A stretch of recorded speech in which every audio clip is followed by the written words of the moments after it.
Moi, je suis convaincu, ce n'est pas la première fois que ça se dit oui, pour le renouvellement. Je suis convaincu qu'il ne va pas lâcher le pouvoir, il fera le troisième mandat, quelles que soient les conditions. Il va tenter, vous voulez dire. Il va le faire. Il va le faire. Ce n'est pas Kabila. Parce que Kabila il a écouté ce que la communauté internationale lui a dit. Il y a eu des pays qui sont intervenus. Il y a l'Égypte, il y a d'autres pays. Il a écouté. Mais pour Tshisekedi, je pense qu'il ne va pas lâcher. En fait, pour le Congo et d'ailleurs pour plusieurs pays, le problème c'est quoi? Le problème c'est pas le pouvoir politique. Le pouvoir politique, il a ennuyé les gens.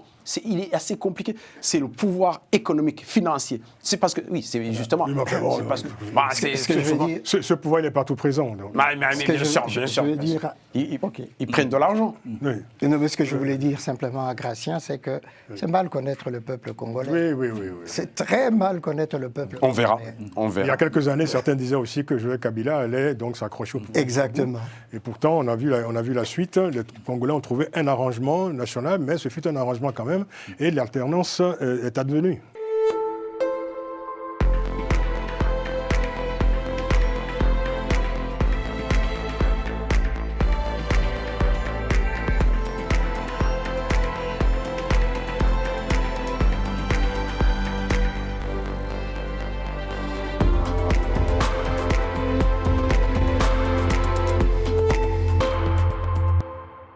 On va parler de la RDC à présent, avec la tentation d'un troisième mandat présidentiel dans ce pays. Alors c'est donc reparti, le débat sur une modification ou un changement de la Constitution a refait surface en RDC, en marge de la célébration du 20e anniversaire de l'actuelle Constitution. C'est l'anniversaire qui est célébré le 18 février de chaque année, c'est ça. Alors, objectif clairement exprimé par les membres de l'UDPS, le parti au pouvoir, permettre au président Tshisekedi de briguer un troisième mandat en 2028.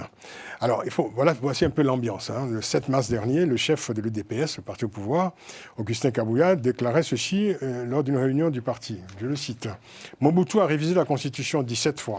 Laurent Désiré Kabila l'a touché 3 fois.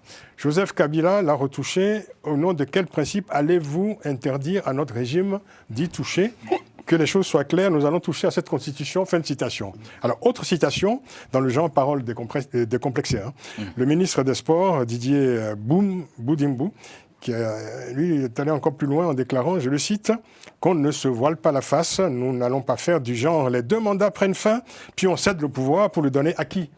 Et pour que celui à qui on le donne en fasse quoi ? Nous allons tout droit vers un troisième mandat et nous n'aurons pas honte. » Voilà, on en aime. Le Corot, drôle d'ambiance en tout cas. On a l'impression que les hommes politiques, les acteurs politiques ne tirent pas les leçons, les enseignements de l'histoire. Ce qui est assez paradoxal, c'est que l'UDPS a été à la tête de toutes les manifestations qui, en 2015, de 2015 à 2018, avaient empêché Kabila de modifier la Constitution. Il était allé de glissement en glissement et qui avait mobilisé la population congolaise. Il y avait eu des morts. Rossi Mukendi, Kapangala, je ne vais pas les citer tous ici, qui étaient morts, qui étaient des militants de l'UDPS, qui étaient morts justement d'avoir protesté contre cette tentation du troisième mandat. C'est assez curieux que, à l'approche de la fin du second mandat de Tshisekedi, ces mêmes personnes, sans vergogne, reviennent vers cette tentation.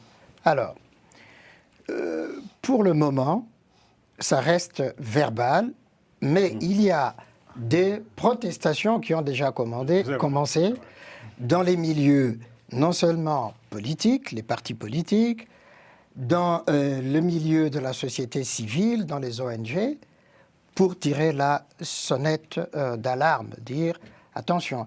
Et moi, j'ai rappelé à certains d'entre eux, alors je ne vais pas citer ce personnage insignifiant qui est ministre des Sports de la RD Congo, un petit délinquant qui avait fait la prison en Belgique. Enfin, ministre quand même. C'est un petit délinquant qui a fui la Belgique, exactement, parce que c'est des gens, comme je dis toujours à mes amis RD congolais, vous de la Belgique, vous faites n'importe quoi au pouvoir en RD Congo. Je referme la parenthèse. Et donc, je vais pas... C'est une parenthèse sensible. Je ne vais pas le citer. Et ce que je vais rappeler simplement ici, et ce que j'ai dit à ces gens-là, je dis, vous savez, les Romains avaient un adage profond. Du Capitole à la roche tarpéienne, il n'y a qu'un pas. Merci. Excellente conclusion.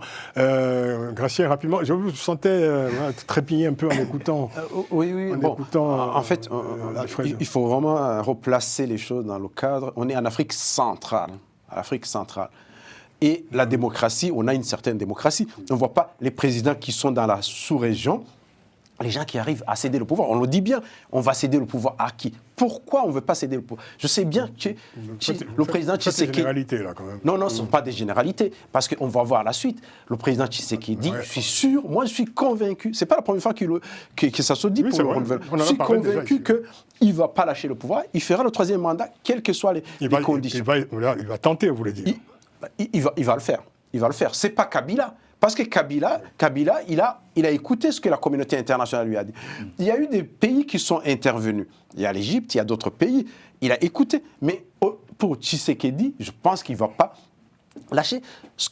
En fait, pour le Congo et d'ailleurs pour plusieurs pays, le problème c'est quoi? Le problème c'est pas le pouvoir politique. Le pouvoir politique, il a ennuyé les gens.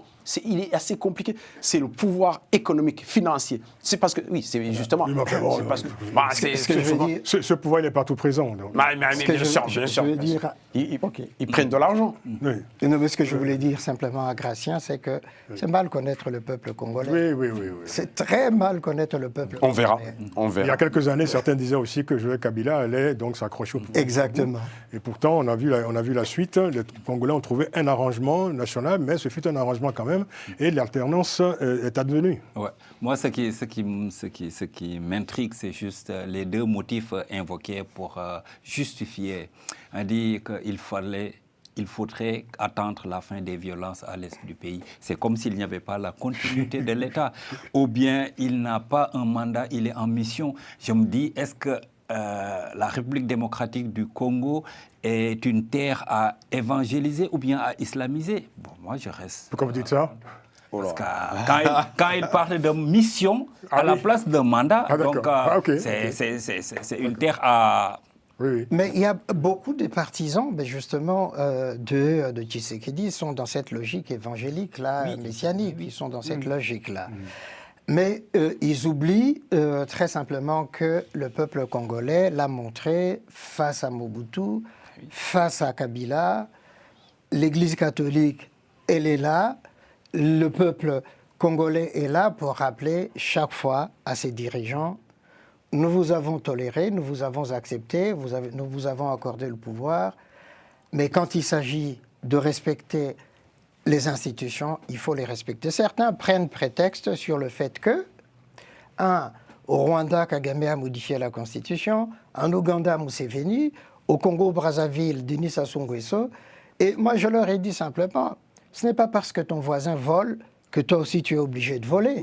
C'est pas parce que ton voisin tue que tu es obligé aussi de tuer. Il faut avoir un minimum de cohérence et un minimum de colonne vertébrale pour dire personne n'est éternel au pouvoir. Moi, je ne vois pas une force équivalente. Mobutu s'est accroché pendant 32 ans, Kabila s'est accroché pendant 18 ans, mais ils sont passés, le Congo est resté, Tshisekedi passera. Et d'ailleurs... Il faut conclure. Oui, je vais conclure. Vous êtes intarissable. Si, n'est-ce pas, si Étienne Tshisekedi revenait aujourd'hui et qu'il entendait les partisans de l'UDPS dire nous voulons un troisième mandat... Ils les réunirait tous. N'est-ce pas? Merci beaucoup. Un regard rapidement, alors depuis la terre sénégalaise, du Sénégal... Depuis la terre sénégalaise, je suis obligé de faire une comparaison, parce que ça commence toujours comme ça, hein, des partisans gelés qui viennent, qui parlent de constitution. On l'a connu au Sénégal. Celui qui avait changé la constitution pour limiter les mandats, ses partisans sont venus lui dire « vous avez le droit d'être candidat et vous devez être candidat ». Et en lui précisant « si vous partez, nous allons être en difficulté ». Donc c'est pour des intérêts crypto-personnels que ses partisans se lèvent pour lui demander de garder le pouvoir de manière frauduleuse. Heureusement que le Conseil constitutionnel sénégalais avait donné un avis assez tôt pour dire non, ce n'est pas possible. Sinon, Badio Camara qui nous le rappelle ici au Conseil constitutionnel de France en octobre 2024, qui nous rappelle que très tôt, il a reçu une demande d'avis de Macky Sall qui lui demandait s'il pouvait faire son 3e mandat et que le Conseil constitutionnel avait très tôt répondu non. C'est pourquoi quand il est venu nous dire qu'il avait le droit de le faire, non, il n'avait pas le droit. Et il allait écouter ses partisans si le Conseil constitutionnel n'avait pas dit non. Merci beaucoup, Amadou Bamba Gueye, d'être venu. Merci, je rappelle, vous êtes coordinateur de la section Hauts-de-France du PASTEF. Le PASTEF, c'est le parti au pouvoir au Sénégal. Après, Chango Goho, merci beaucoup. Ben Yassi, merci. Vous avez encore plein de choses à dire, mais bon, vous êtes voilà, chroniqueur récurrent, je dirais, de l'émission. Gracia, merci beaucoup. Soignez-vous bien. Merci. Et bon retour à Bukavu. Non, pas à Bukavu. Je n'ai pas de visa. Merci encore. Merci à vous. Merci beaucoup, c'est toujours un plaisir. Un grand merci à l'équipe technique, l'indispensable équipe technique. Merci de leur patience. Moustapha Kanté et Romain Clicquot de Menk. Rendez-vous la semaine prochaine pour une nouvelle édition de Panel Hebdo. Merci encore de votre fidélité. À très vite.